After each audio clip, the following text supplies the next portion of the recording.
오늘 말씀, 저와 여러분이 나눌 하나님의 말씀을 같이 보겠습니다. 이번 주 강단 메시지 호세아의 호소에 대해서 우리가 현장 메시지로 다시 한번 묵상하기를 원합니다.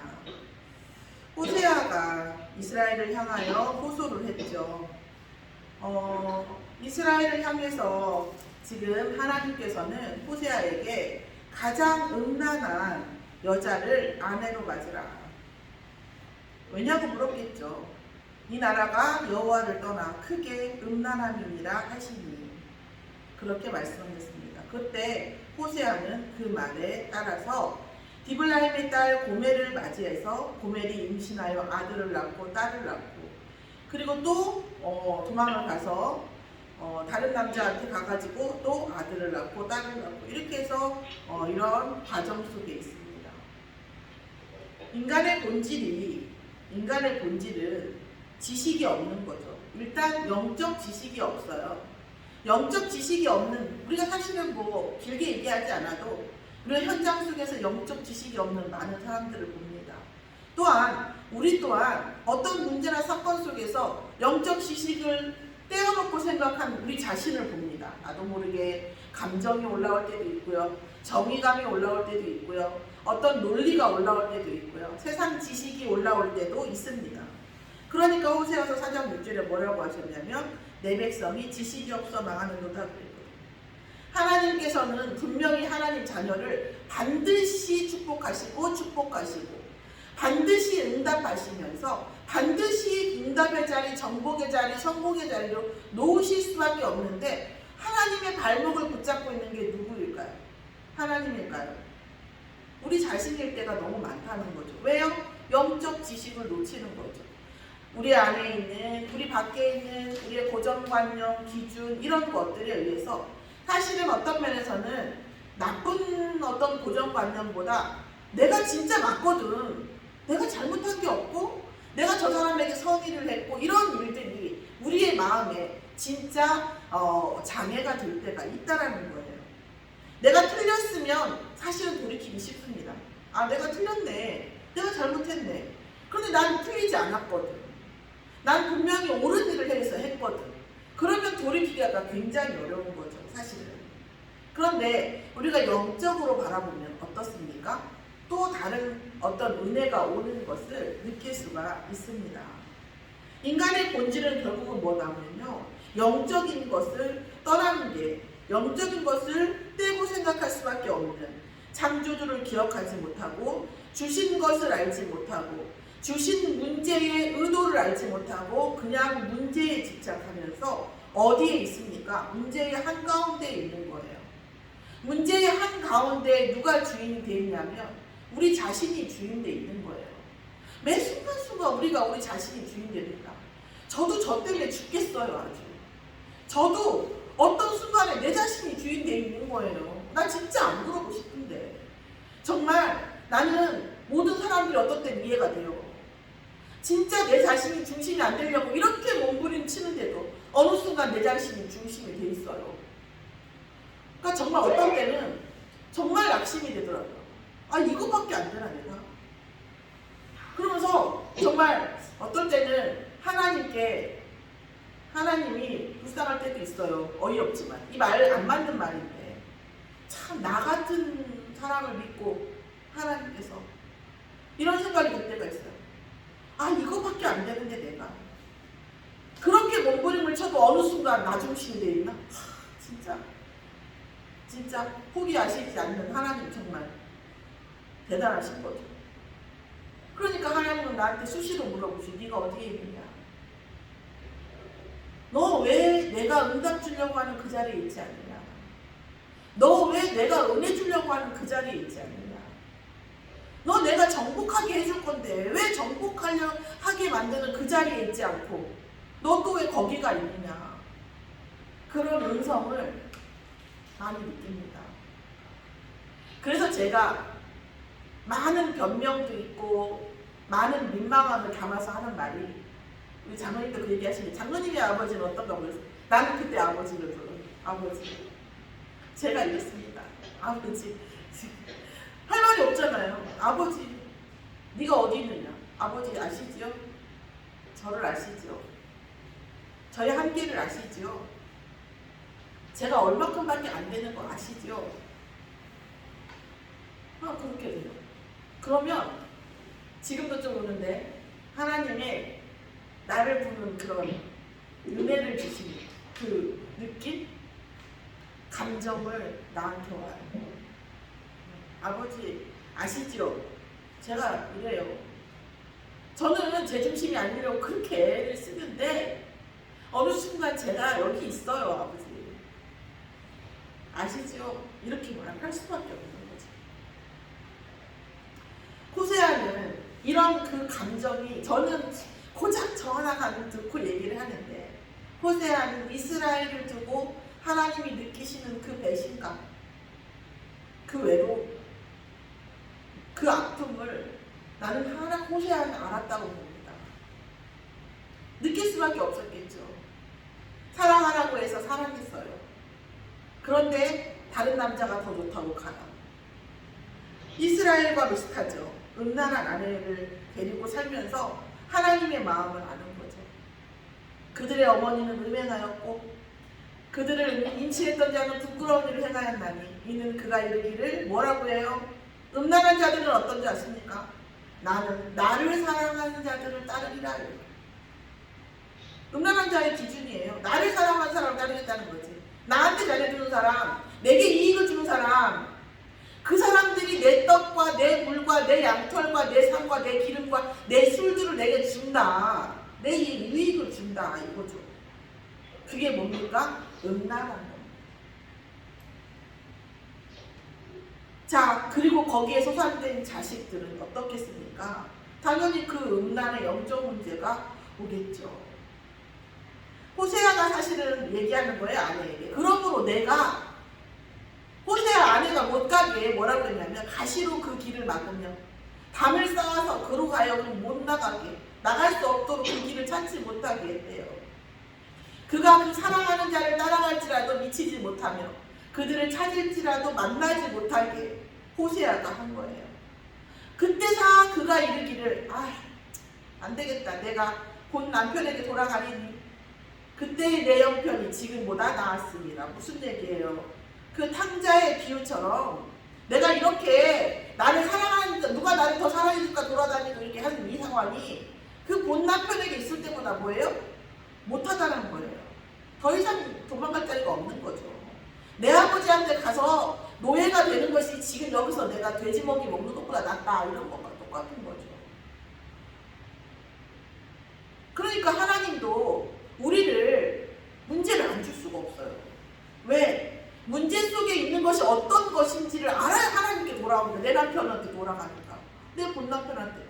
내가 내 본남편한테 하나님 아래, 하나님의 전등자의 그늘 아래 있는 것보다 내가 지금 뭐 형편이? 비판이구나. 아니구나. 알아야 돌아오니까. 뭐 하라고? 돌아오라고. 너는 내 앞에 쓰고 너는 내 눈을 맞추고 나는 네 눈을 바라보고 너와 내가 뭐예요? 독대하겠다라는 거거든요. 내가 너하고 독대하고 싶다. 내가 너하고 단독으로 너와 나 인격적 교류를 하자. 그런 내용이 가장 로맨틱하게 나와 있는 게 뭐예요? 애가서잖아. 너는 사슴과 같이 그 눈만으로 나에게 눈 맞추고, 그죠? 약간 19금 같기도 하지만 굉장히 애틋하게 애가가 나오죠. 그쵸? 솔로몬 있었죠. 그게 누굽니까? 하나님이 우리를 그렇게 하나님과 나와의 사랑하는 관계, 하나님이 나를 얼마나 애틋하게 사랑하시는지가 잘 나와 있는 것이 솔로몬의 애가예요. 사랑가죠, 사랑가. 그쵸? 그런데 그 자식들을 뭐 했어요? 호세아를 통해서 하나님이 어떻게 하십니까? 데리고 오라. 그냥 데리고 옵니까? 곡식과 뭐예요? 세배 포도주와 뭐 많은 것들을 주고, 그쵸? 값을 주고 가지고 오라고 하잖아요. 값을 주고 데리고 오래요.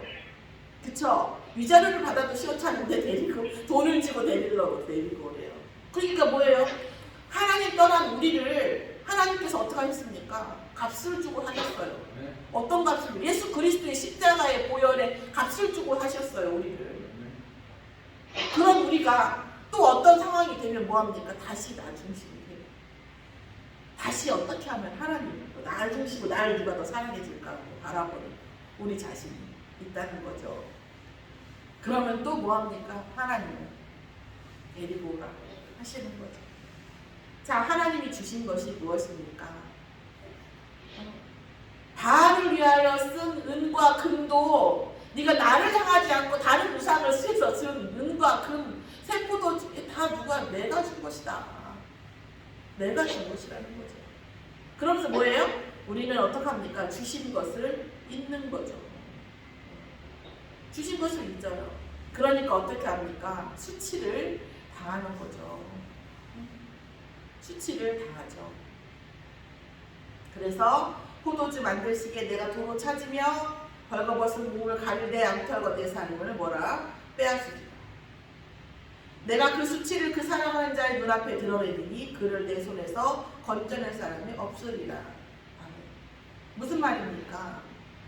네가 나를 사랑할 거라고 생각했던 그 대상 앞에서 내가 어떻게 했다? 너의 수치를 보이겠다라는 거죠. 그런 때가, 그런 시간표가 올 때가 있는 거죠. 왜 그렇습니까? 내가 너 미워서? 아니. 내 모든 것을 줄 테니까 모든 것을 아니라고 할 테니까 뭐야? 너는 나에게 뭐하라? 돌아오라. 돌아오라는 거죠. 여호와의 사랑은 11장 8절에서 11절을 보면 더 잘 알 수 있죠. 돌아오면 어떻게 한다고요? 내가 나의 맹렬한 진노를 나타내지 아니하며 8절부터 한번 볼까요? 11장 8절 한번 봅니다. 7절에 보면 하나님의 슬픔이 보이죠. 내 백성이 끝끝내 내게서 물러가나니 비록 그들을 불러 위에 계신 이에게로 돌아오라 할지라도 일어나는 자가 하나도 없다. 돌이키는 자가 없대요. 근데 하나님은 뭐라 하십니까? 에브라임이여 내가 어찌 너를 놓겠느냐.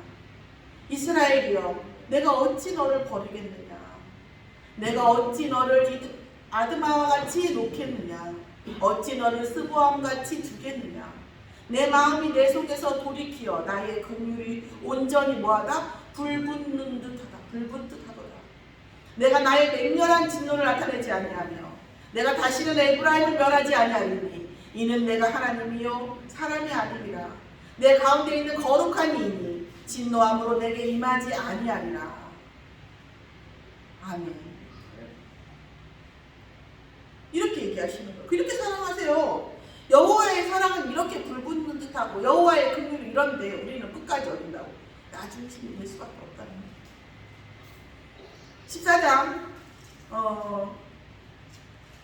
14장에서도 나와 있죠. 14장.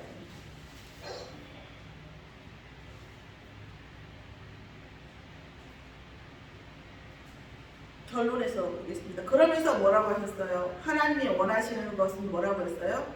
제사가 아니라 번제가 아니라 두 가지를 원하신다고 그랬잖아요.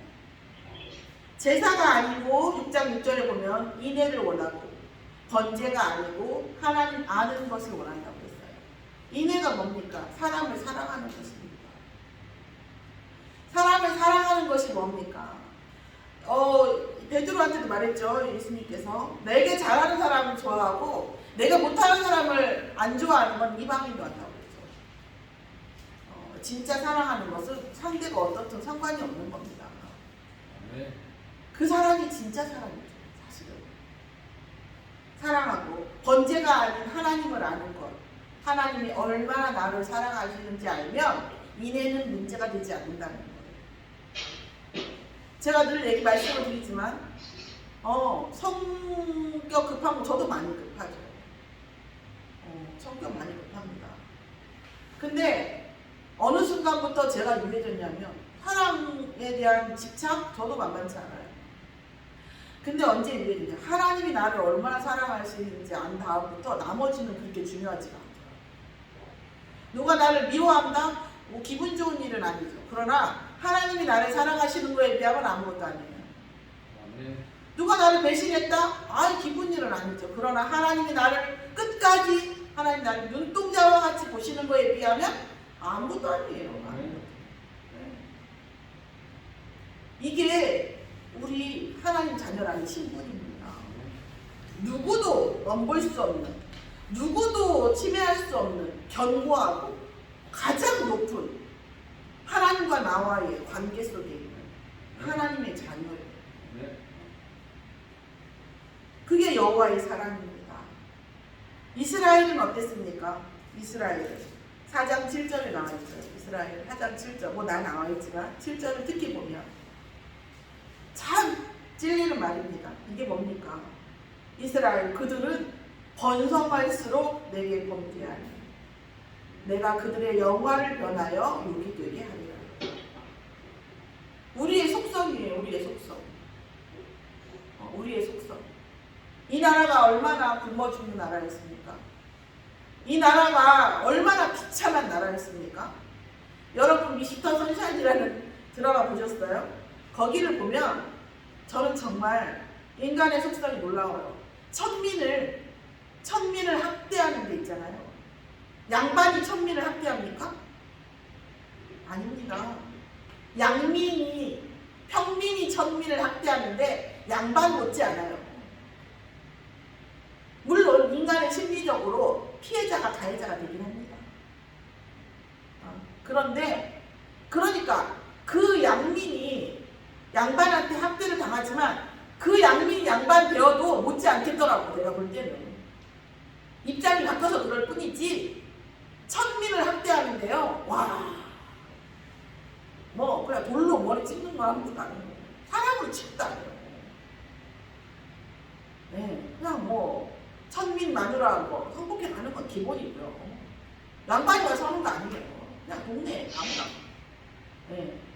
말 한마디 못해요. 그 남편이. 네. 그냥 동물 취급을 해요. 그걸 누가 그렇게 취급해요? 양민들이 그렇게 한다니까요. 정말 손바닥만한 시버러치의 그 권력만 주어져도 그걸 가지고 그렇게 다른 사람의 입장, 사람에 대한 인간에 대한 존중감 아무것도 없이 아무 거리낌 없이 그렇게 하는 좌우를 분별치 못하는 니느웨 사람들처럼 뭐 그 정도는 아니겠지만 그렇게 하는 게 인간의 속성입니다. 그러니 뭐예요? 번성할수록 내게 범죄하는 영화가 변하여 욕이 되어지고 그들이 내 백성의 속죄제물을 먹고 그 마음을 그들의 죄악에 두는도다. 이렇게 있죠. 이스라엘 어땠습니까? 우상을 숭배하려. 왜 우상을 숭배합니까? 나 중심대로 해야 되니까. 나 중심을 위해서, 나를 위하여, 나를 사랑하는 자, 내게 유익되는 자, 그런 자 중심으로 살아야 되니까 우상 숭배할 수밖에 없는 거예요. 사단을 모르는 거죠. 다시 말씀드리지만 내가 위로 가버리면 사단의 타겟이 돼요. 그러니까 불신자들 옛날에 애기 낳으면 개똥이라고 했잖아요. 왜 개똥이라고 했습니까? 귀신이 셀린다고. 개똥이라고 아주 그냥 똥처럼 굴려갖고 키워야 아이들은 말하자면 우아한 마마들이 안 와서 귀신들이 물건들이 안 온다 이런 뜻이잖아요. 그러니까 그만큼 영적인 감각이 있었던 거죠. 그거 사람들도. 그쵸? 어떻게 보면 귀신의 타겟트가 되게 되면 어떻게 된다? 좋을 게 없다는 거죠. 그래서 뭐 양반이 뭐 개똥이라고 불렀잖아요. 언제까지? 죽음의 시기. 아주 위험한 시기에 넘어갈 때까지는 이름을 안 불렀잖아요. 개똥이, 흑똥이, 말똥이 이렇게 불렀잖아요. 왜? 사단의 손에 귀신한테, 잡귀신한테 죽지 말라. 병 걸리지 말라. 그렇게 한 거죠. 우상 숭배라고 하는 것은 나를 위한 것이고 하나님께서 하나님을 경배하고 하나님의 자녀로 피조물과 창조주와 피조물 관계가 세워지면 모든 타겟트는 창조주에게 가거든요. 모든 악령들은. 그죠? 그 악령들은 뭐예요? 하나님이 이기신 존재잖아요. 그리고 이 세상의 악령들도 누가 이기셨어요? 그리스도가 이기셨잖아요. 그러니까 우리가 그리스도 앞에 하나님 앞에 있으면 그리스도를 높이고 하나님을 높이면 아무 문제가 되지 않아요. 왜요? 게임이 안 되거든요. 그 싸움은. 그런데 우리가 높아지면 그때부터 뭐가 되죠? 우리의 싸움이 되는 거죠. 어떻게 우리가 보이지 않는 자와의 싸움에서 이깁니까? 일단 능력은 그만두고 보여야 싸우지. 그쵸? 보이지 않는 자가 싸우고 우리가 어떻게 싸웁니까? 게임이 안 되는 거죠. 그런데 우리가 흑암에 딱 잡히면 가장 먼저 일어나는 일이 뭐라고 보십니까? 여러분, 제가 볼 때는요, 지혜가 막힙니다. 지혜가. 깨닫지를 못해요. 자기 한계에 갇힙니다. 그래서 정말 안타까울 때가 진짜 많아요. 정말. 우리 꼬맹이들을 이렇게 꼬마애들 학생들을 가르쳐도 지혜가 똑같은 말을 하는데 지혜가 열린 애들이 받아들이는 것과 지혜가 잡히는 애들이 달라요. 이게 다르다는 거죠. 그래서 사실은 사단에 붙잡힌 증거, 하나님의 은혜가 떠난 증거, 응답복 받지 못하겠다 싶은 그 첫 번째 사인이 뭐냐? 깨닫지를 못해. 깨닫지를 못해. 지혜가 막혀버려. 자기 생각 속에 막히고 감정 속에 막히고. 그러면 뭐합니까? 길게 가겠구나. 나도 각오해야 돼. 그걸 볼 각오를 해야 돼. 그럴 때가 있습니다. 자, 그렇습니다. 그리고 나서 지혜가 막히니까 당연히 어떤 게 옵니까? 악을 행하게 되죠. 악을 행하게 되죠. 그래서 이 땅에는 진실도 없고 인애도 없고 하나님을 아는 지식도 없고 오직 저주와 속임과 살인과 도둑질과 간음뿐이요. 포악하여 피가 피를 뒤입니다. 이게 지금 그리고 뭐합니까? 재앙과 전쟁이 있을 수밖에 없어요. 그래서 이 땅이 슬퍼하며 거기 사는 자와 들짐승과 공중에 나는 새가 다 쇠잔하지고 그러니까 소생이 없겠죠. 바다의 고기도 없어지리라. 그러나 어떤 사람이든지 다투지도 말며 책망하지도 말라. 내 백성이 제사장과 다투는 자처럼 되었음이니라. 아멘. 너는 낮에 넘어지겠고 너와 함께 있는 선지자는 밤에 넘어지리라. 내가 내 어머니를 멸하리라. 이렇게 되는 거죠. 재앙과 전쟁이 있을 수밖에 없는 거죠.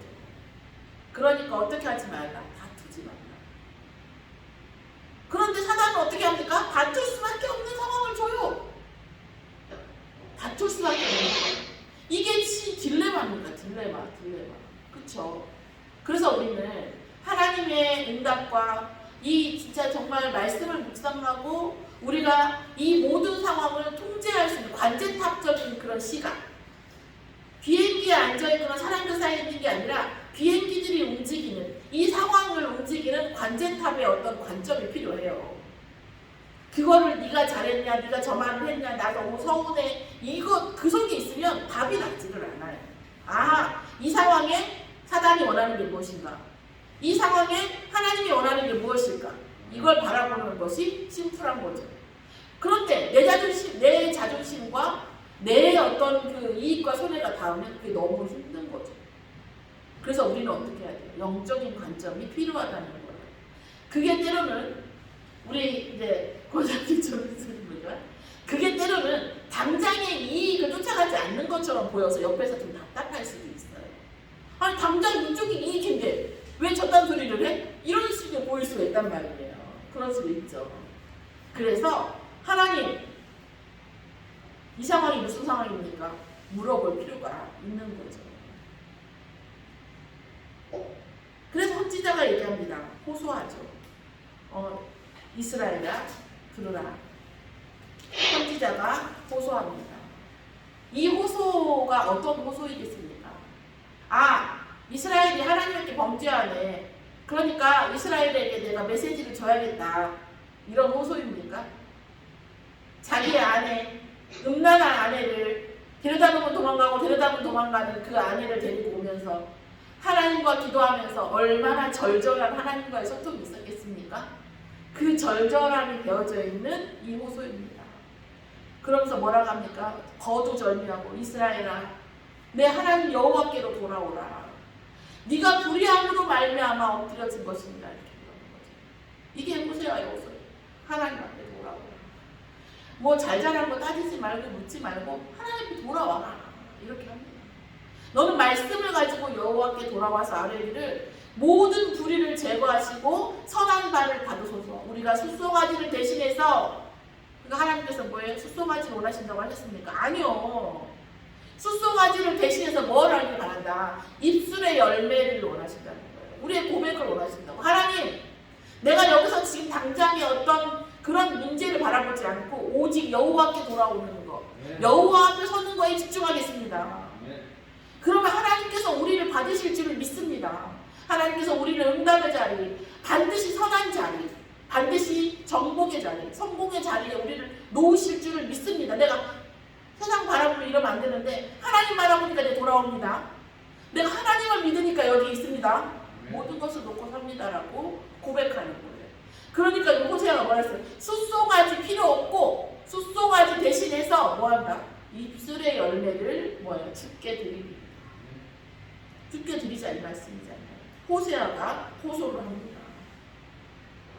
오직 에브라임을 들어서 모든 불의, 모든 악령, 모든 사단의 세력을 막으실 거라고 13장 4절.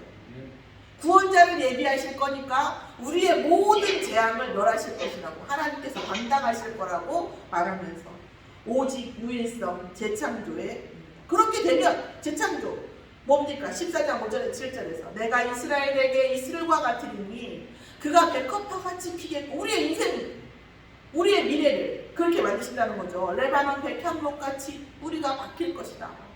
그의 가지는 퍼지며 그의 아름다움은 감람나무와 같고 그의 향기는 레바논의 백향목 같으니 그 그늘 아래 거주하는 자가 돌아올 것이다. 그들은 곡식같이 풍성할 거고 포도나무같이 꽃이 필 것이며 그 향기는 레바논의 포도주같이 될 것이다. 이렇게 응답하시겠다는 거죠. 우리의 달란트, 우리의 후대, 우리의 어떤 경제, 우리의 미래 모든 것을 이와 같이 하시겠다는 거죠. 이게 뭐예요? 하나님께서 하시는 재창조입니다. 마지막 14장 9절 사실은 오늘 수요일날 14장 9절만 하고 싶었어요. 사실은 누가 지혜가 있어 이런 일을 깨닫겠으며 이게 아무나 깨달을 수 없어요. 우리가 먹는 거, 입는 거, 이익과 이익과 손해, 누구 중심, 누구 아니고 이거에서 벗어나는 것이 어려운데 누가 지혜가 있어서 이런 일을 깨닫겠습니까? 이 시대가 무엇 때문에 저주를 받고 이 민족이 왜 이런 일을 당하는지 우리가 왜 이런 시간표에 있는지를 알 수 있는 것이 뭡니까? 지혜입니까? 지혜입니다. 이 지혜가 있기 때문에 이런 일을 깨닫는 거죠. 호세아에게 이 지혜를 허락하신 거죠. 누가 총명이 있어 이런 일을 알겠으며 무슨 얘기예요? 하나님 앞에 서지 아니하고 우상 숭배했을 때에 어떤 재앙이 오고 어떤 문제가 오고 정말 하나님 앞에 섰을 때에 얼마나 하나님께서 응답하실 것이라는 거. 지금 이 문제가 우리나라가 약소국이어서 강대국이 당하고 우리가 뭘 잘못해서 쟤네들이 우리를 혼내고 이런 문제가 아니고 이게 영적인 것이라는 것을 누가 알겠냐는 거예요. 여호와의 도는 정직하니 의인은 그 길로 편하게 다녀요. 참 마지막 말씀이 놀랍지 않습니까? 그러나 죄인은 딴 길에서 넘어지는 게 아니라 여호와의 그 길로 의인이 아주 편하게 정복과 성공과 은혜를 받는 그 길 때문에 죄인은 뭐예요? 넘어진대요. 그 길에 걸려 넘어진대요. 누구는 응답받고 축복받고 성공받는 그 응답받는 그 메시지와 그 말씀과 그 현장이 죄인에게는 뭐예요? 걸려 넘어지는 일이 된다는 거예요. 어떤 사람들 저주와 재앙이 왔어요. 그럼 어떤 사람들은 나는 무엇을 먹을까? 내 중심으로 뭘 할까? 생각하는데 어떤 사람들은 이 문제가 어디서 왔는가? 하나님은 왜 이 문제를 허락하셨는가라고 언약을 붙잡고 그죠? 그래서 많은 사람들은 죄와 저주 속에서 망해가는데 그 사람 언약 붙잡고 응답을 받아버려요. 그죠?